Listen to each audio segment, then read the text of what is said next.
The first thing Josie noticed about the man who walked through the tavern door was that he didn't belong there. Not because of the width of his shoulders beneath that dark leather coat, or the way the other patrons instinctively shifted on their stools without knowing why. Not even because of the braided black hair that fell past his jaw, still damp from the rain, catching the orange light of the tallow candles like something carved rather than born. It was the stillness. Most men who entered the Black Hare Tavern came in loud, scraping boots, rattling coin purses, voices already raised before the door had closed behind them. This man entered like a held breath. He stood at the threshold for exactly 3 seconds, eyes moving across the room in a slow, deliberate sweep, and then he chose a table in the far corner, away from the fire, away from the window, away from every other soul in the place. Josie had been waiting tables at the Black Hare for 2 years. She knew how to read a room. She had learned it the hard way. She tucked the empty tray under her arm and crossed toward him. The tavern sat at the edge of Caldermere, a border town that belonged to no pack officially, which meant every pack passed through it eventually. Merchants, scouts, exiled omegas, bounty runners, and occasionally, though rarely, soldiers wearing insignia she didn't recognize. The kind of men who paid in gold and didn't give names. The kind of men her employer, a heavyset beta named Dougal, always made her serve personally, because Josie, he said, had a face that didn't provoke. She supposed he meant it as a compliment.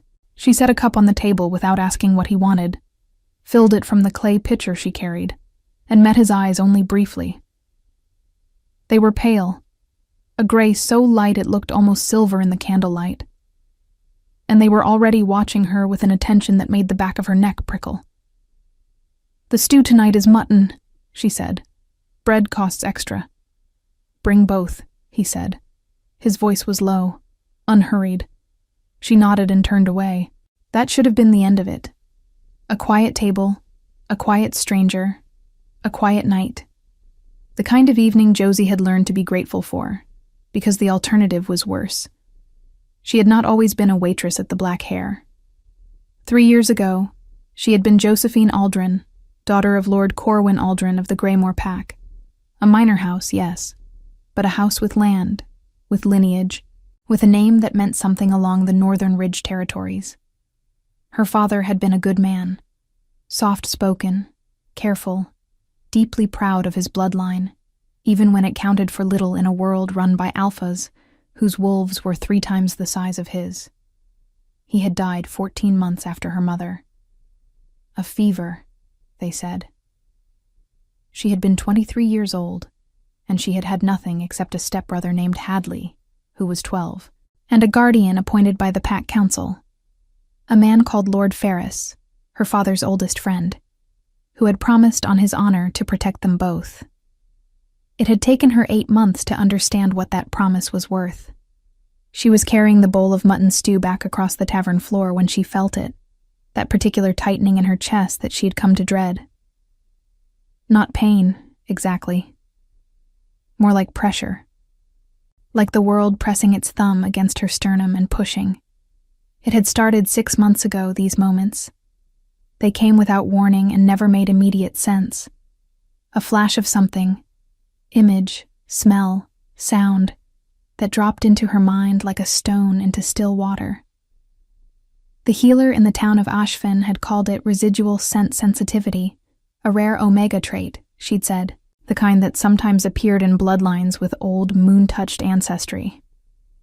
You perceive things before they fully exist, the old woman had told her, wrapping Josie's hands in both of hers. That is not a gift, child. Not yet. First it will only frighten you. She hadn't been wrong. The flash tonight was brief, iron, and burning pine resin. And beneath both of those, something that didn't belong in a border tavern. The cold, clean scent of high authority. A smell that didn't come from any single body, but from an entire weight of command. The way a throne room smells different from any other room even when the throne is empty. Josie stopped walking. She stood in the middle of the tavern floor with the stew bowl in both hands and made herself breathe slowly through her nose, the way the healer had taught her. Don't react. Assess. What is real? What is impression? What is warning? Real. The ordinary sounds of the tavern. Dougal wiping cups behind the bar. The two merchants arguing about wool prices near the fire. The rain against the low windows. Impression. That the large stranger in the corner was not merely passing through Caldermere. Warning. The three men who had entered the tavern 11 minutes after him, without fanfare, without acknowledging him, and who had chosen seats at 3 separate points around the room. A triangle, she realized now, with his table precisely at its center. Her hands were steady when she set the bowl down in front of him. Your bread. She placed the wrapped cloth beside the cup. Then, because something in her chest said now, she leaned down slightly, just enough that her voice wouldn't carry past the table's edge. Don't move. Follow me. Not yet. Finish what's in your cup first. Look at no one. She straightened before he could respond and walked back toward the kitchen at the same unhurried pace she always used. Her heart was slamming against her ribs. She did not know who he was. She did not know who the three men were. What she knew was the way they were positioned. Not like men who happened to sit apart, but like men who had agreed beforehand where to sit. And she knew the weight of a blade held close beneath a cloak because she had learned that too, in the months before she'd run from Ferris's estate. She pushed through the kitchen door and stood in the steam and the smell of rendered fat and wood smoke, gripping the edge of the preparation table, and tried to decide whether she was making a terrible mistake. There was a servant's passage behind the kitchen. It ran along the back wall of the tavern and opened into the alley beside the stable yard. She had mapped every exit in this building in her first week here. Old habit. Survival architecture, she sometimes thought of it. She heard the kitchen door open behind her. She spun around. He was there. The silver-eyed stranger, bowl still in hand, expression completely unreadable. He had moved without sound. He was even larger up close, broad through the chest and arms in a way that was less about display and more about function. The leather straps across his torso worn and practical, the fur at his shoulders dark and dense. He looked at her with those pale eyes and said nothing. The passage, she said, keeping her voice flat. Now. There are 3 men out there, and they are not merchants. Something moved in his expression. Not surprise. Something quieter. Like confirmation. How many exits from this building? He asked. 4. The passage is the only one they haven't covered. He set the bowl down on the table beside him without looking at it. Lead. Josie went. She moved through the kitchen without a word to the cook, who was too deep in his pots to notice, and pressed into the narrow passage. It was dark and close. The stone walls damp with winter cold, the floor uneven underfoot. She had walked it a dozen times. She didn't need light. She heard him behind her. Barely. Just the faintest shift of leather, the softest exhale.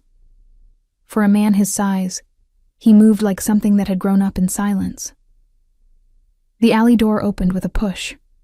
Cold air hit her face, sharp with rain and mud and the warm rot smell of the stable. The cobblestones were slick. The darkness was nearly complete, only a thin gray light from the overcast sky giving any shape to the world. She turned to tell him which direction to go, and found him already looking back at the door they'd come through, head slightly tilted, listening. Then he looked at her. You noticed the triangle, he said. It wasn't a question. Yes. Most trained soldiers wouldn't have. Josie said nothing. She pulled her wool cloak tighter and looked toward the far end of the alley, where the road curved north, away from the town center. The forest track past the mill, she said, if you're going north. I'm not, he said. Not yet. She looked at him then, fully, for the first time since he'd entered the tavern. The rain was beginning again, thin and cold, and it caught in the braids at his temple, and the small scar at the left corner of his jaw was very visible this close, pale against the dark stubble. She didn't know his name. She didn't know what he was running from, or who had sent those 3 men, or why something in her chest had pulled tight the moment he walked in, as if her body had recognized something her mind had not yet processed. She knew only that she had just helped a stranger escape what might have been an assassination, and that she was now standing in a cold alley with him in the rain, with nowhere she urgently needed to be, and that the scent coming off him was the same one that had stopped her cold in the middle of the tavern floor. Authority. Command. Something old and iron-steady beneath the rain and the leather and the cold. Something, a small part of her thought before she could stop it, that smelled like safety. She pushed that thought down hard. "You should go," she said, before they realized the table's empty. He hadn't moved. Those pale eyes were still on her, and there was something in them now. Not gratitude exactly, not curiosity exactly, but a kind of focused attention that made her want to step back. "What's your name?" he asked. She shouldn't have answered. She had learned not to answer that question, not from strangers, not in border towns, but she answered anyway. "Josie," she said. He repeated her name once, quietly, as if testing the weight of it. And then he did something she hadn't expected. He stayed. Not in the alley. He moved them out of the open, pressing back against the stable wall beneath the overhang where the rain couldn't reach, his shoulder almost touching hers, his eyes still on the tavern's back door. He stood with the particular patience of someone who had waited in worse places than this, in worse weather, for longer stretches of time. There was no urgency in his posture, no fear either, only that same controlled stillness she had noticed the moment he walked in. Josie stood beside him and tried to slow her heartbeat. Inside the tavern, something crashed, a bench maybe, or a table overturned. Raised voices followed, brief and sharp, and then silence again. The kind of silence that comes after a thing is decided, rather than before. Her jaw tightened. "Dougal," she said, almost to herself. "The man behind the bar?" He didn't know anything. She turned toward the door instinctively. The stranger's hand came up. Not grabbing, not restraining, just rising slightly in front of her like a quiet wall. "Don't. He's not a fighter. If they think he helped, he'll say a serving girl used the kitchen passage. They'll believe him because it's true." He lowered his hand. "Going back in won't protect him. It will only give them something to hold over you." She hated that he was right. She pressed her back against the cold stable wall and stared at the rain falling across the cobblestones, silver lines in the dark. Her hands were cold. She had left her heavier cloak on the hook inside the kitchen door, and the wool she wore now was thin, soaked through at the shoulders already. "You knew they were there," she said, before I said anything. "I knew something was wrong when I sat down." He glanced at her sideways. "I didn't know you'd noticed too." 3 men, separate tables, no eye contact between them, but each one seated with a sightline to yours. She kept her voice even. "I've seen that configuration before." A pause. "Where?" She didn't answer that. He didn't push it. Another thing she noted, filed away with the stillness and the silence, and the way he'd obeyed her instruction in the tavern without a moment's hesitation. No posturing, no demand for explanation. She had told a man twice her size, "Follow me," and he had followed. In her experience, men who did that without question either trusted instinct completely, or they were very accustomed to reading which voices deserved to be obeyed. Neither option made him simple. "Where are you going?" she asked instead. Caldermere was a stop, not the destination. Vague. Intentionally. She almost smiled, caught herself. The North Road splits 3 miles out. One track goes to Ashven, one continues toward the Veldmoor border. If you're avoiding pack territory, you want the Ashven Road. It runs through common land for nearly 30 miles. He turned to look at her fully then. Not quickly. A slow turn, deliberate. The way he seemed to do everything. The candlelight from the stable's single lantern reached him faintly, just enough to catch the pale gray of his eyes. "You know the roads well," he said. "I walked them," she said simply. Something shifted in his expression. Not pity. She would have closed down entirely at pity. Something more careful than that. Recognition, maybe. "How long have you been in Caldermere?" he asked. 14 months. Before that? She looked away.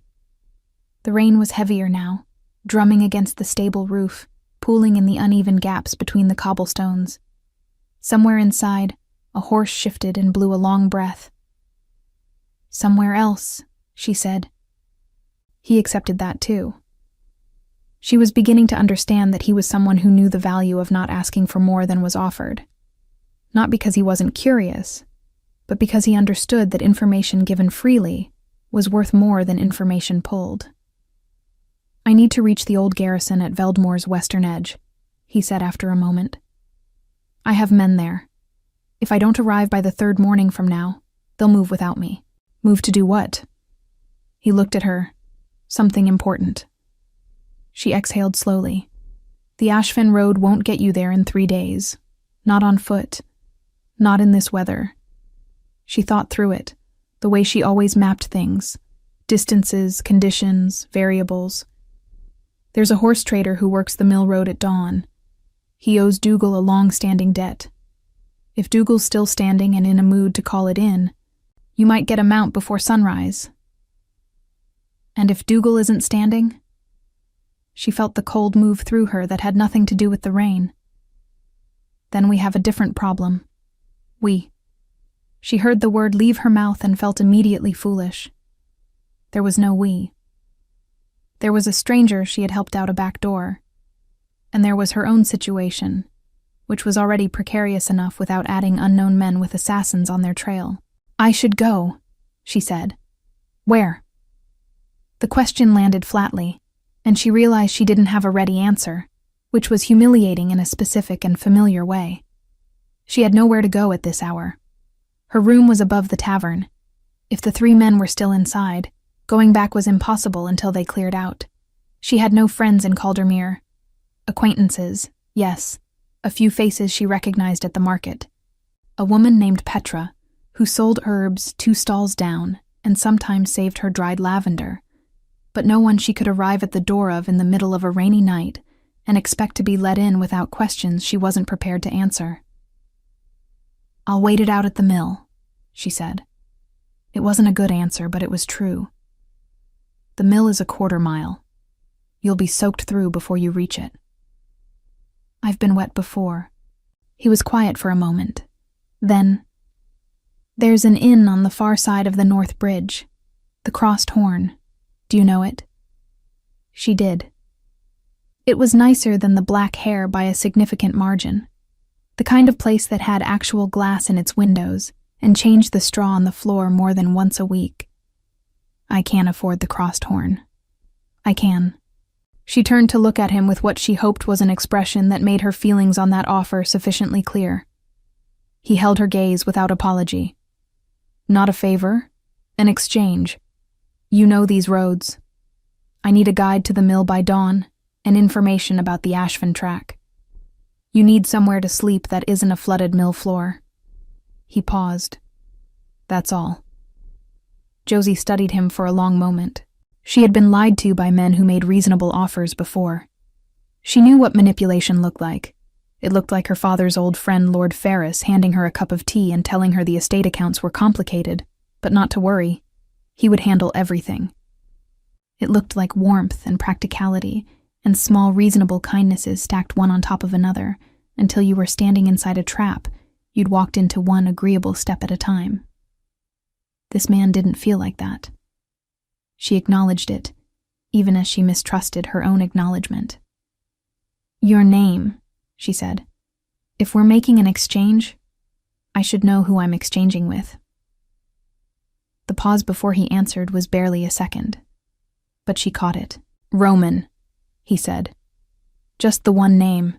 No house, no pack, no title." She filed that too.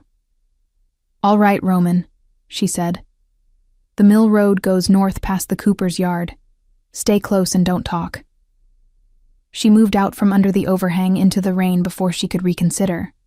He fell into step behind her, and she could not help noticing, that he adjusted his pace precisely to hers without any visible effort, as if he were simply calibrating to her rhythm. Not following, moving with. The rain swept down in cold curtains as they crossed the yard and turned onto the narrow track that ran parallel to the main road. Josie kept her eyes on the path and her thoughts on the ground in front of her feet. The mud was soft and deep in places, and she knew where the worst patches were, steering slightly left at the bend where the drainage ditch always overflowed in winter. "Left here," she said quietly. He went left. They were halfway to the mill when she smelled it. Faint, half carried away by the rain, but unmistakable. Pine resin and iron again, the same charge of something alert and predatory. And beneath it, now that she was closer to him in the open air, something else. Something warmer. Like cedar and cold stone, and something she couldn't name, something that registered not in her mind but lower down, somewhere more animal.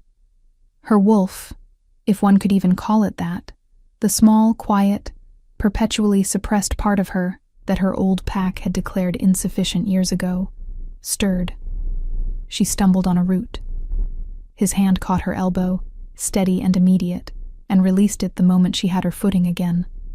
1 second of contact. Nothing more. "Thank you," she said, keeping her eyes ahead. He said nothing. The mill appeared through the rain, its wheels still, its windows dark. The horse trader's cart was already tucked in beside the fence. The old man asleep under a waxed canvas sheet, 2 sturdy mares standing patient in the downpour. Josie stopped at the fence line and turned to face Roman. His hair was fully soaked now, the braids darkened to black, rain tracking down the line of his jaw. He was watching the cart with that same assessing steadiness, already calculating, and in the gray rain light, he looked like something that had been made specifically for difficult situations, forged for exactly this kind of night. "The trader's name is Bren," she said quietly. "He's bad-tempered before dawn and worse after. Don't let him see the leather harness. He'll know you're military and double the price." Roman looked at her. "You're going to negotiate for me." I'm going to remind him that Dougal has been covering his grain debt since last harvest, and that he'd be wise to consider that. She met his eyes evenly. "Unless you'd prefer to do it yourself." Something moved in his expression. Not quite amusement. Something adjacent to it, quieter, as if amusement were a thing he'd once known and was only now beginning to remember. "After you," he said. Bren was, as promised, bad-tempered. He emerged from beneath his waxed canvas with the expression of a man who considered sunrise a personal insult, and strangers before it a criminal offense. He was short and barrel-chested, with a gray beard that had clearly never been introduced to a comb, and he looked at Josie with the particular squint of someone who recognized her, but couldn't immediately place why. "Black hair girl," he said. "Dougal's regards," she said, and his reminder that the winter grain account has been running since before the first frost. Bren's squint deepened. He looked past her at Roman, who had stopped 10 feet back and was examining the fence post with apparent fascination, his harness obscured beneath his cloak. Josie had told him to remove it before they approached. He had, without argument, folding it into his saddlebag with the efficiency of someone who understood the logic of the instruction, even if the instruction came from a woman half his size. "Who's he?" Bren said. Not a question, an accusation. "A traveler who needs one of your mares to Ashfin." She kept her voice mild. "One night's ride. The mare comes back with the stable boy from the Crossed Horn in the morning. You have Dougal's account settled before the week is out, and we all stand in the rain for as little time as possible." Bren chewed on something invisible for a moment, looked at Roman again, looked at the mare, looked at Josie. Then he named a price that was nearly reasonable given the hour and the weather, which told her that the debt to Dougal had been heavier on him than he'd let on. She agreed before he could revise upward. Roman paid without flinching, the coins produced from somewhere inside his cloak with no fumbling, no counting out loud. Just the right amount, placed into Bren's palm with a quietness that made the old man's eyes narrow again. Not with suspicion this time, but with the dawning awareness that he might have priced too low. The mare was saddled in 10 minutes. She was a gray, solid, and calm, standing in the rain with the philosophical patience of an animal that had made its peace with discomfort. Roman checked the saddle himself, adjusted the left stirrup leather, ran a hand along the girth, checked the bridle with the unhurried competence of someone who had been doing this since childhood. Josie stood at the fence and watched, and told herself she was simply making sure the exchange had been completed satisfactorily, that her involvement ended at the mill gate. "The Ashfin Road is marked by a double stone post at the fork," she said when he was done. "You'll see it when the rain lightens. Keep the ridge on your left and you won't lose the track." Roman turned from the horse. He looked at her steadily for a moment, the rain between them, the lantern above the mill door, casting its unsteady orange light across the mud. Then he said, "Come with me." Josie blinked. "To Ashfin," he said, as though clarifying prevented the sentence from being as startling as it was. "I live in Caldermere," she said. "You lived above a tavern that may not be safe for you to return to tonight." His voice didn't change in texture, still that same low, unhurried steadiness. But something in it had shifted, less neutral, more direct. "The men in the black hair weren't there for Dougal. They were there for me, which means they saw you at my table. They will remember your face." The cold that went through her had nothing to do with the rain. She had thought of it, somewhere in the back of her mind, and then stepped firmly over it because the alternative required confronting something she wasn't ready to confront, which was that her available futures had just narrowed considerably in the span of one evening, and she had done it to herself by caring about a stranger's safety for no reason she could rationally defend. "I don't know you," she said. "No," he agreed. "I don't know who sent those men or what you're involved in, or why reaching Veldmore's garrison matters." Also true. Going with you is not a reasonable decision. "Staying in Caldermere is less safe than you think it is," he said, "and more safe than you think it is to come." She stared at him. That sentence only makes sense from one direction. The direction where you trust that I won't harm you. I don't trust that. I know. He held her gaze without pressure. "I'm not asking you to trust it. I'm telling you the truth and letting you decide." Josie pressed her fingers together inside her cloak and thought. She thought about Dougal, who was probably already talking to those men, telling them what he knew, which was very little, which would either satisfy them or make them more thorough. She thought about her room above the tavern, the small locked chest under the floorboard that contained everything she had kept from her old life. 3 letters in her father's handwriting, a silver brooch, a folded document she had stolen from Ferris's desk on the night she fled. She thought about Hadley, who was 15 now, somewhere inside Ferris's estate, and who did not know where she was. She thought about the way Roman had followed her without question through the kitchen passage because she'd told him to, about the way his hand had caught her elbow in the mud and released it cleanly, about the way he had stood in the rain and told her the truth and called it a choice. It was not a reasonable decision. She made it anyway. "I need 5 minutes," she said. His expression didn't change, but something in his shoulders settled very slightly. "I'll wait." She went back, Not through the tavern, around it, through the cooper's yard and up the outside stair that led to the lodgers' rooms above the kitchen. Her window latch had been broken for 6 weeks, and Dougal kept forgetting to fix it, which she had complained about at the time and was now grateful for. She climbed in through the dark gap, moved through her small room by memory, and found the loose board in 3 seconds flat. The chest was still there. She took it, wrapped it inside her heavier cloak, stuffed her spare dress and her leather boots and her small tin of dried herbs into the worn canvas bag she kept on the back of the door. She did not let herself look at the room for long. There was nothing else here that was hers in any meaningful sense. She was back at the mill in 4 minutes. Roman was standing where she'd left him, holding the mare's bridle, looking at the road north with that steady, unreadable expression. He looked at the bag on her shoulder and said nothing. "I'm not going all the way to Veldmoor," she told him clearly. "Ashfin is as far as I'll agree to. I have something I need to do there anyway." "What?" "My business." The ghost of something crossed his face, not quite a smile. "All right." He mounted first and then, before she could work out the geometry of the problem, which was that there was 1 horse and 2 people and a significant difference in their heights, he simply reached down, calm and unhesitating, and she took his arm and was up behind him before she had fully decided to agree to the arrangement. She sat rigid, her bag across her lap, her hands finding the back of the saddle rather than him. He didn't comment. They moved out onto the north road at a walk, the rain finally beginning to ease, the sky above the tree line shifting from black to the deep bruised purple that comes an hour before dawn.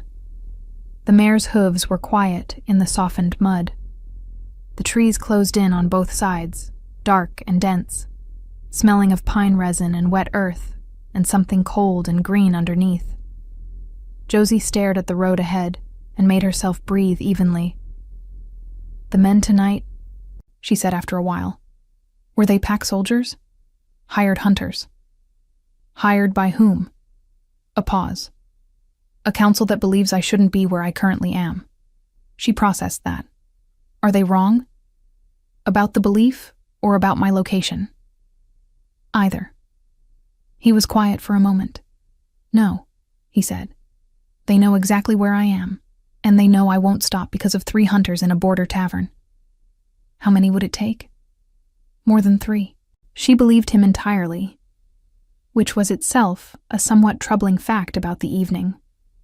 The road curved north, and the trees thinned briefly, and in the pewter pre-dawn light, she could see the outline of the ridge to the west, familiar and jagged. The same ridge she had walked beneath when she came to Caldermere 14 months ago, with nothing but her canvas bag and a direction. "Why Caldermere?" he asked. "When you left wherever you came from?" "It was far enough." "From what?" She considered not answering, but the dark and the movement and the exhaustion of the night had worn something down in her, and the answer came anyway, flat and factual. "A guardian who had been stealing from my family's estate for 2 years and had begun to realize I was close to discovering it." The silence after that was a different quality. "Your father's estate?" Roman asked. "Yes." "Is he living?" "No." Another silence. "And the estate?" "Ferris controls it. He'll control it until my brother turns 18, at which point he'll find another reason to retain authority." She paused. "Or until someone stops him."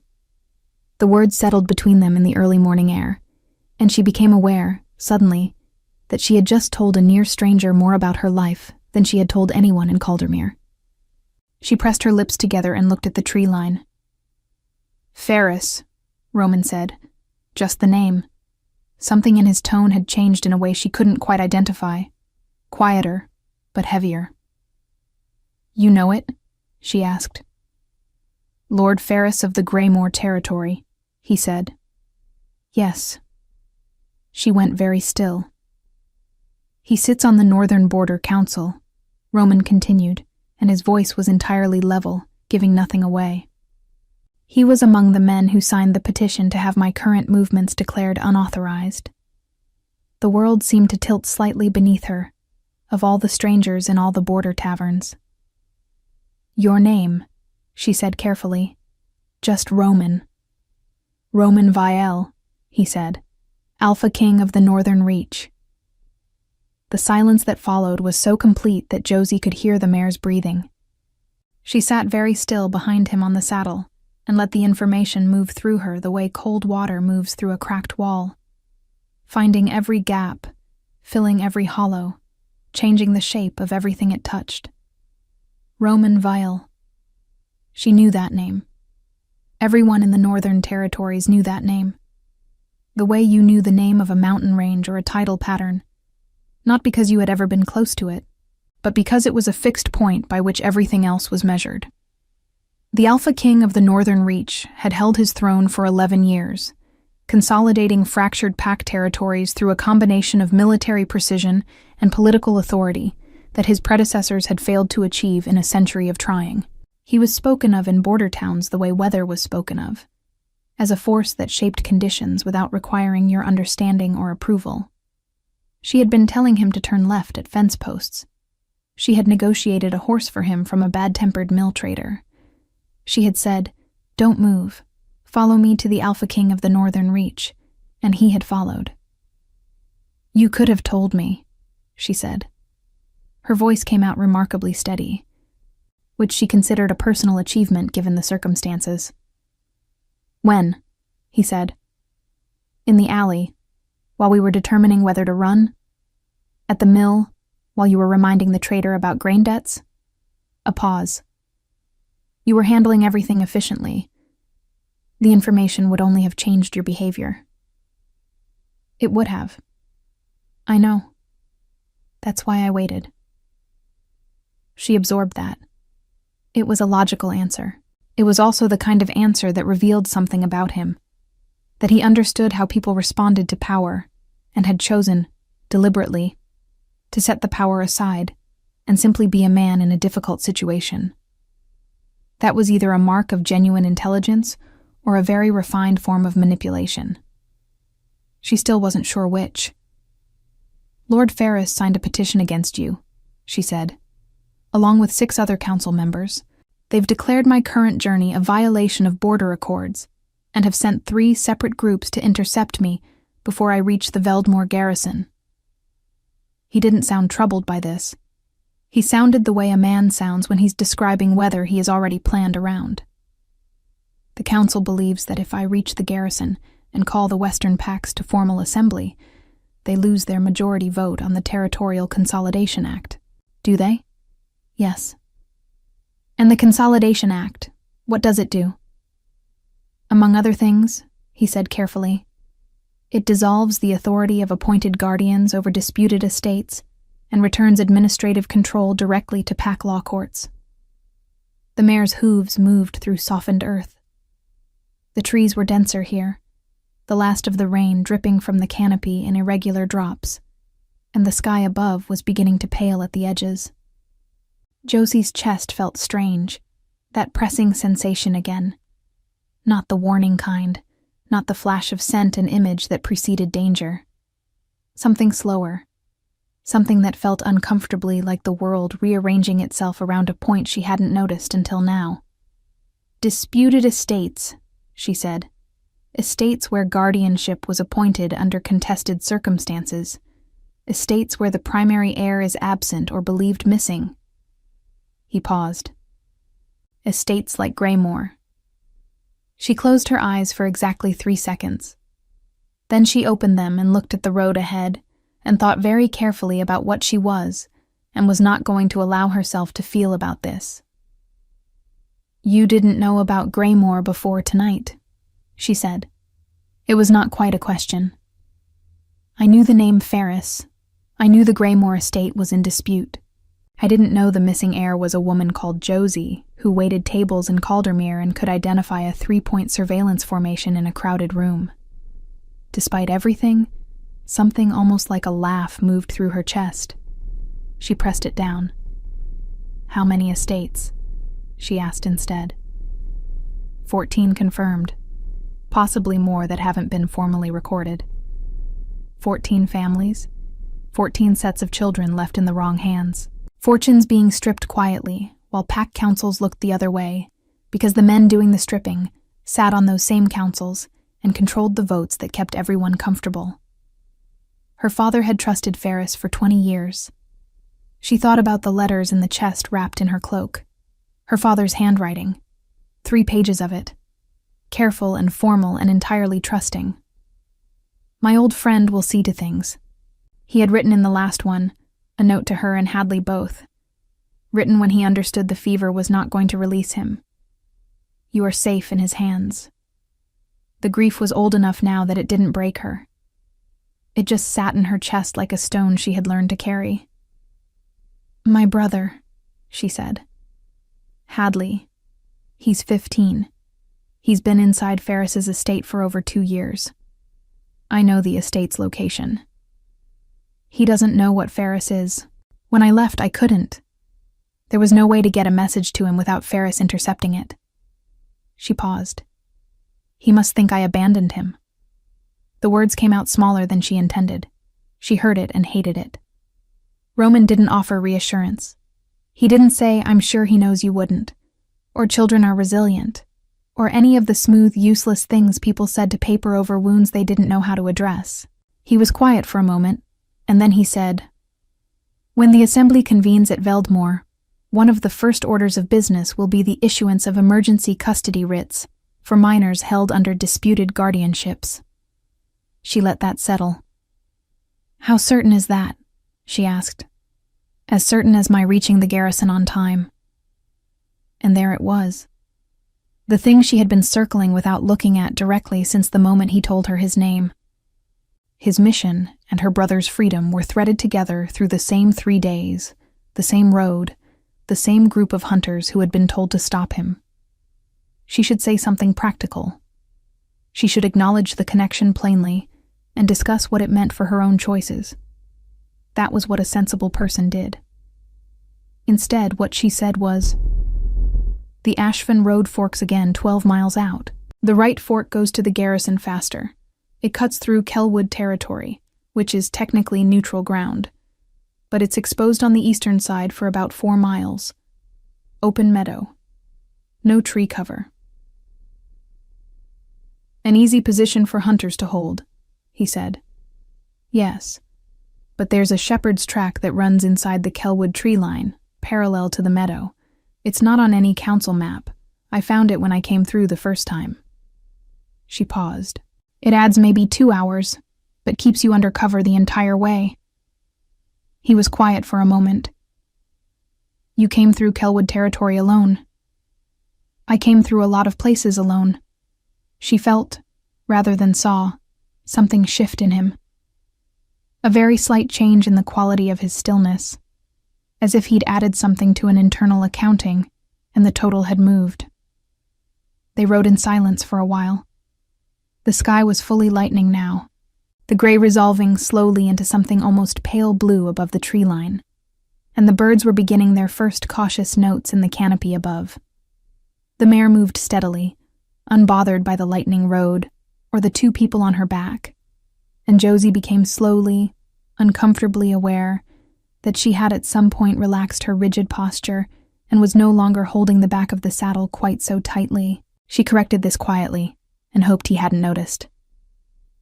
Josie. She straightened. What? I want to tell you something, and I need you not to react to it immediately. She felt her shoulders tighten. That is not a reassuring opening. No, he agreed. It isn't. He was quiet for exactly long enough that she was about to tell him to simply say it, when he did. When you came to my table in the tavern, before you said anything. Yes, I already knew something was wrong with the room. I had identified 2 of the 3 hunters. I was deciding on an exit. He paused. And then you set down the cup and Another pause, shorter but more deliberate. There was a moment where I lost the thread of what I was calculating. The back of Josie's neck was warm. That doesn't mean anything, she said, keeping her voice flat, border towns are full of strange scents, the tallow candles alone. Josie. I'm not discussing this. I haven't said anything yet. You don't need to. She stared very hard at the road ahead. I know what you're referring to and I don't want to talk about it. Not now. Not while we're being hunted and you need to reach a garrison in 3 days and I haven't slept and my entire life has just been rearranged without my permission. A pause. That's fair. It's not a discussion I'm willing to have. Understood. It doesn't change anything. Josie. His voice was very calm. I said understood. She pressed her mouth into a line and looked at the tree line and breathed slowly through her nose and tried very hard not to think about the fact that she had known, from the moment he walked into the black hair, that something was different, that the tightening in her chest had not been the warning kind, that her wolf, the small, quiet, perpetually suppressed part of her that her old pack had called insufficient, had stirred for the first time in 2 years when his arm caught hers in the rain. She wasn't going to think about that. There were 14 estates and a brother who thought she had abandoned him, and 3 days to a garrison and hunters somewhere behind them on this road. There was a consolidation act and a council full of corrupt men and a king who had told her the truth and called it a choice. There was quite enough to think about that was not that. Ashvin appeared at the ridgeline just as the sun broke fully above the hills. A cluster of gray stone buildings, smoke rising from chimneys. The market square visible at its center with the early stalls just beginning to set out their goods in the pale morning light. Josie exhaled slowly. We stop here, she said. Rest the horse, get something to eat. Then I'll show you the shepherd's track. He said nothing for a moment. Then, we. She heard the word land, recognized what it was doing, and refused to give it the satisfaction of a response. The track, she repeated. At midday. Rest until then. The inn at Ashvin was called the Wren and Stone, and it smelled of beeswax and dried rosemary, and the particular warmth of a building that had been heated steadily through a long winter. The woman at the door was older, broad-shouldered, with the kind of face that had stopped being surprised by anything years ago. She looked at Josie, and then at Roman, and then at the mud on both of them, and simply said the price, and held out her hand. Roman paid for 2 rooms without discussion.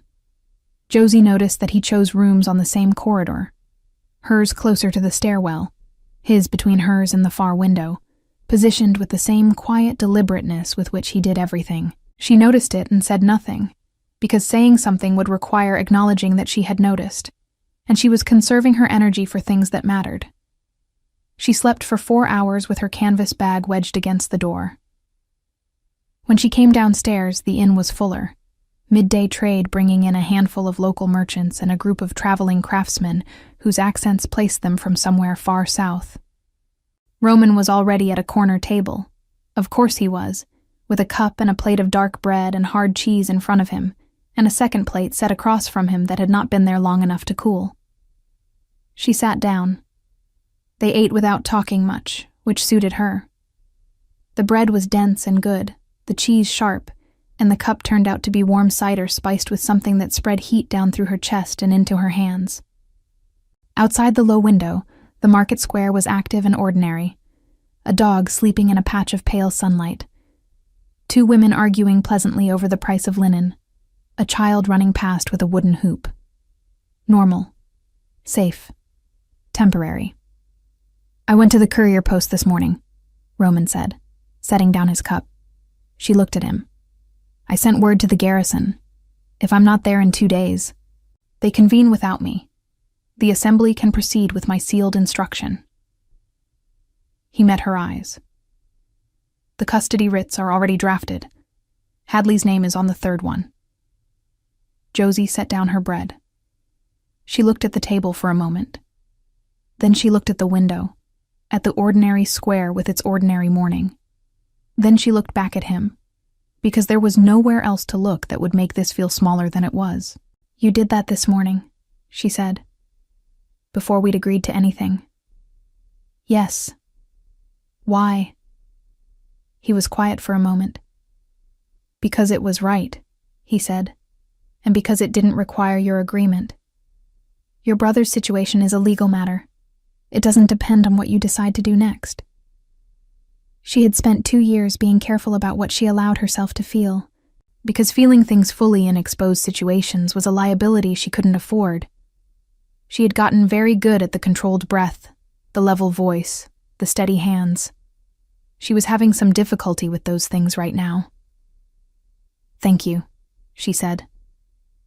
It came out quieter than she intended. He simply nodded and picked up his cup. They left Ashfen at midday. The mare rested and fed. The sky clear for the first time in days. Pale winter sunlight lying flat and cold across the meadow fields. Josie led them off the main track at the second stone marker and into the Kelwood tree line, along a path so narrow and unremarked that Roman's knee brushed pine branches on the left for the first 100 yards until the trees opened slightly. She walked. She had given him the mare. The path was easier on foot, and she knew it better. And there was something easier about being at ground level anyway, about not sitting close behind him with the warmth of his back, a constant peripheral fact. How did you find this track? He asked from above her, the mare picking her way steadily.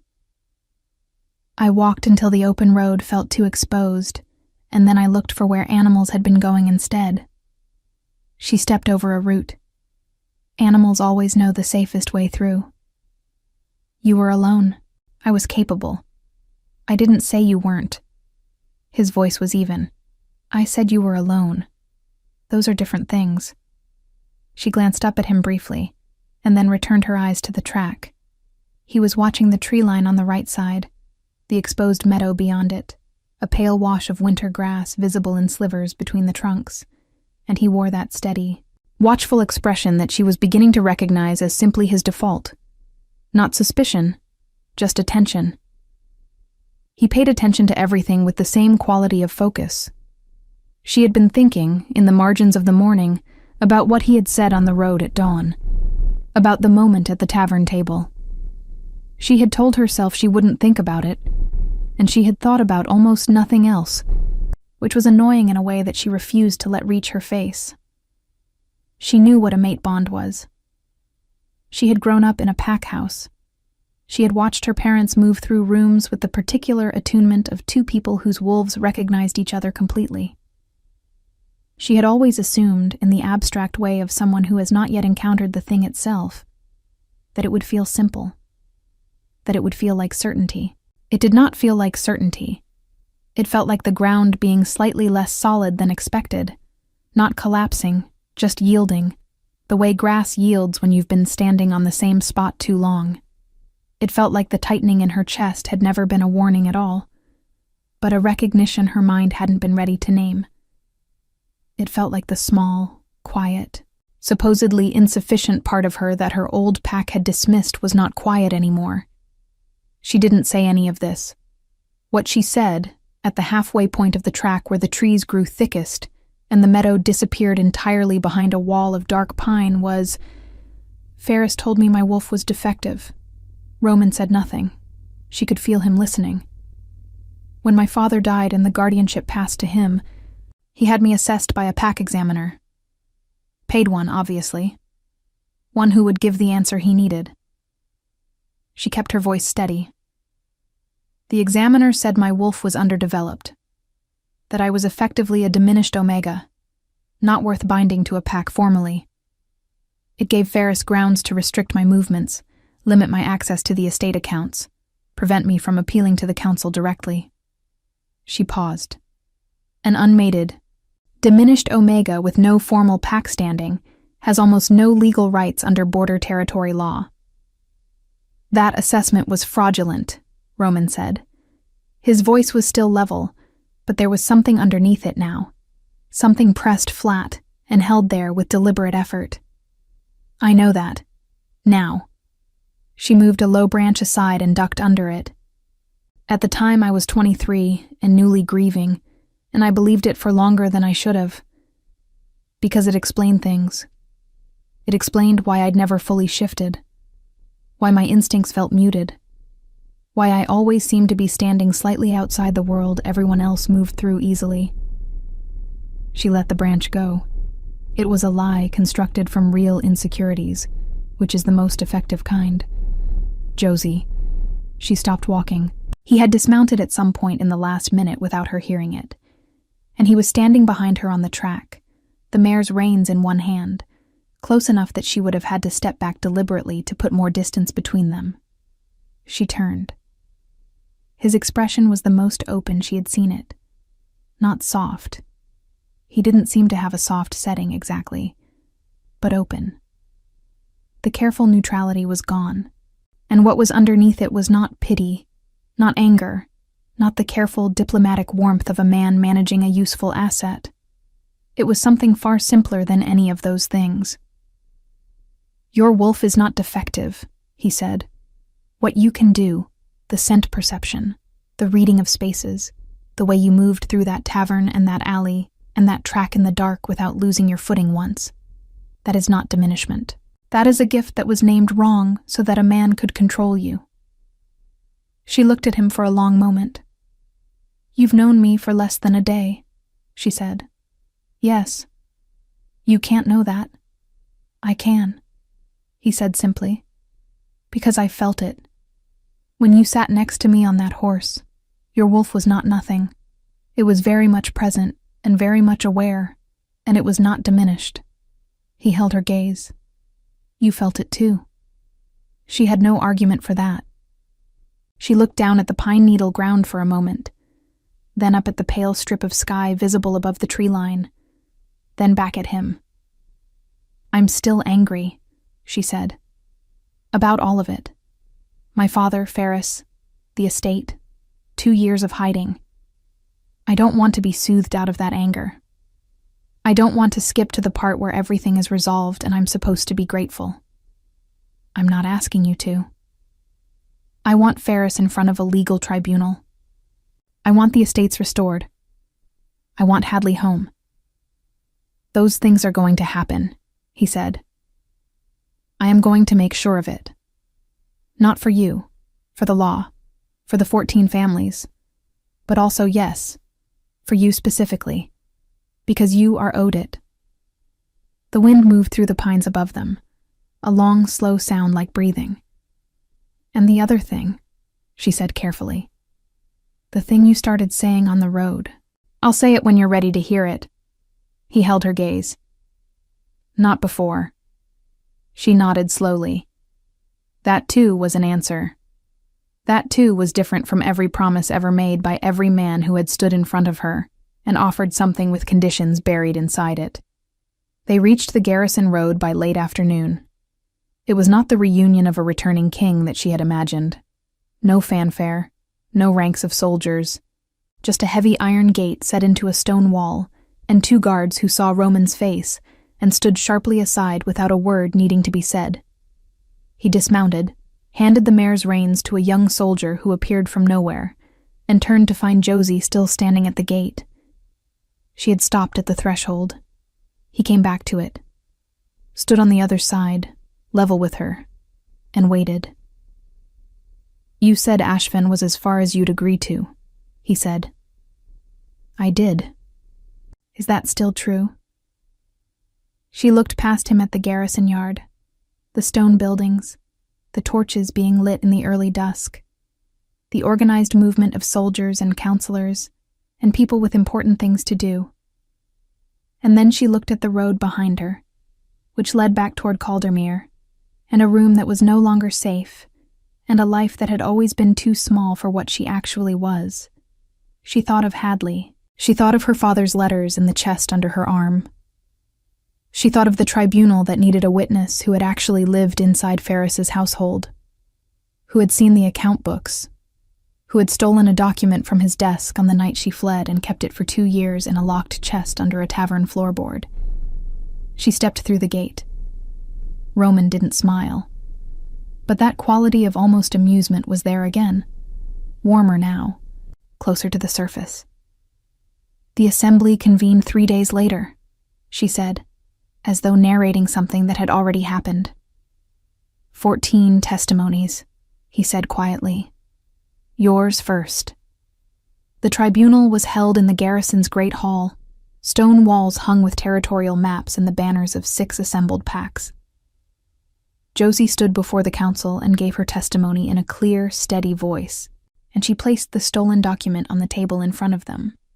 Ferris's own handwriting, recording the fraudulent estate transfers in careful columns, a record he had kept because he had never imagined she would find it, let alone survive long enough to use it. Ferris was brought before the tribunal 4 days after that. He was smaller than she remembered. He stood in the garrison hall with his careful diplomat's expression, and when he saw her standing at the front of the room, he went very still. And she looked at him without flinching for the first time in her life. The tribunal found against him on 11 counts. He was stripped of his guardian authority, his council seat, and his access to all disputed estates. The Greymore lands were formally returned to the Aldrin name, to be held in trust until Hadley came of age, and Josie was recognized as co-heir with full legal standing. Hadley arrived at the garrison 12 days later, brought by 2 of Roman's soldiers under the emergency custody writ. He was taller than she remembered, and thin, and he stood in the garrison yard in the pale winter light, and looked at her with an expression that she felt in every part of her chest at once, confusion and relief, and something that had been wound very tight for a very long time finally, carefully releasing. She crossed the yard and held her brother for a long time without saying anything, because there was nothing to say that mattered more than simply being there. Roman did not interrupt that. He stood at the far end of the yard with his hands clasped behind his back and gave them the distance they needed, and when Josie finally looked up and found him across the yard, something passed between them that required no words and no negotiation. It was not the beginning of something. It was the acknowledgement that something had already begun on a rainy night in a border tavern, when she had leaned down to the ear of a stranger and told him not to move. The mate bond was accepted not in a grand moment, not with ceremony or declaration, but quietly, one evening in the garrison library when they were both tired and the fire was low, and she said simply, "I think I'm ready to hear it now." He told her. She listened, and she chose. Not because destiny had decided for her, not because her wolf demanded it, not because she had no other option.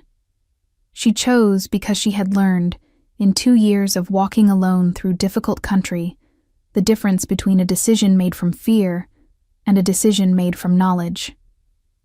She knew this man. She knew what he was made of.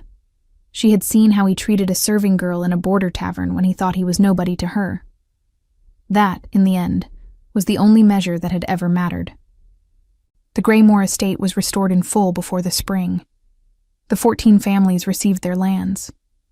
Ferris spent his remaining years stripped of every authority he had ever abused, his name a reference point in pack law for the kind of corruption the Consolidation Act was designed to prevent. Josie never went back to the black hair, but she sent Dougal enough coin to clear every debt on his books and rebuild the bench that had been overturned, and he never asked how she'd come by it. Hadley grew up knowing exactly who his sister was. He grew up knowing she had not abandoned him, that she had been fighting from the only position available to her, that she had walked through Kelwood Forest alone in the rain, and come out the other side with the Alpha King's trust, and her family's name and herself entirely intact. She stood at the window of her rooms at the garrison on a morning in early spring, the hills greening in the distance, Roman's hand warm at her back, and felt, for the first time in years, the full, unguarded sense of her own wolf, present, steady, not diminished, not even close.